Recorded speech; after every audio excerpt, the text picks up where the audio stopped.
சனிப்பெயர்ச்சி மேசராசிக்கு ஏற்பச்சனி ஆரம்பிக்குது. கும்பராசிக்கு கும்பச்சனி நடக்குது. சிம்மராசிக்கு அஷ்டமத்து சனி, தனுசு ராசிக்கு அர்த்தாஷ்டம சனி. இந்த ராசிக்காரர்கள் ரொம்ப எச்சரிக்கையா இருக்கணும். அதே கன்னி ராசிக்காரர்கள் மிக எச்சரிக்கையா இருக்கணும். 7ஆம் இடத்துல சனி கண்டகை சனி நல்லா ரிலீஃப் கிடைச்சு ரொம்ப பெரிய அளவுல யோகங்கள் வரக்கூடிய ராசி விருச்சிக ராசி. ஏன்னா 4ஆம் இடத்து சனி விலகி இருக்கிறேன். அதுக்கடுத்து கடக ராசிக்கு நிலைமையா அற்புதமான பலன் கிடைக்கும். 180% நல்லா இருக்கு. விருச்சிக ராசிக்கு 185% நல்லா இருக்கும். அதுக்கடுத்து ரிஷபராசிக்கு லாபஸ்தானத்துக்கு வருது. ரிஷபராசி மிகப்பெரிய அளவுல வளர்ச்சி கிடைக்கும். ஆக இந்த அளவுக்குள்ள சனி பயிற்சி எல்லாருக்கும் நல்ல விஷயம்.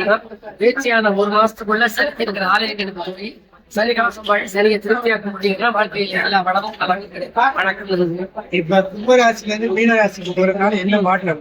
கும்பராசில இருந்து மீனராசிக்கு போறது மீனராசி குருவினுடைய வீடு. குரு வீடு பெறதுனால அதனுடைய பலன் நல்ல பலனாவே கிடைக்கும்.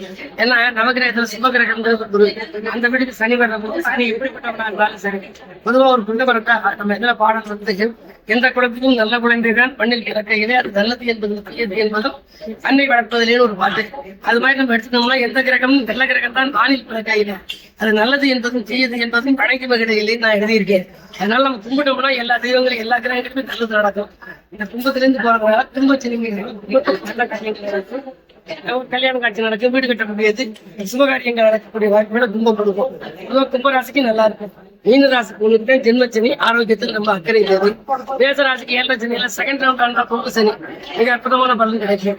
ஆக இருக்கிறதுல நல்ல சிறப்பான ராசிகள் என்னென்ன இருந்தா கடகராசி, விருச்சிக ராசி, கும்பராசி, ரிஷபராசி இந்த 4 ராசிக்கு சனி பயிற்சி மிக அற்புதமான பலன்களை அள்ளி வணக்கம். உலகத்துல என்ன தங்கம் விலை மிக அதிகமாக தங்கம் விலை நினைக்கையிலான உயரப்போகுது. உலக நாடுகளுக்குள்ள மிகப்பெரிய போராட்டங்கள் வரும். எப்ப வரும் அப்படின்னா சனியும் செவ்வாயும் கூடி இருக்கீங்கள. இப்ப சனியும் செவ்வாயும் கூடி இருக்கு. 16/3 வரைக்கும் நம்ம கடுமையான பீரியடு. ஆனா இதுல இல்லாம சபைக்கணும் அப்படின்னா கூட்டு பிரார்த்தனைகள் வைக்கணும். அங்கே எங்க எந்த தெய்வங்களுக்கு கூட்டு பிரார்த்தனைகள் வச்சா நல்லா.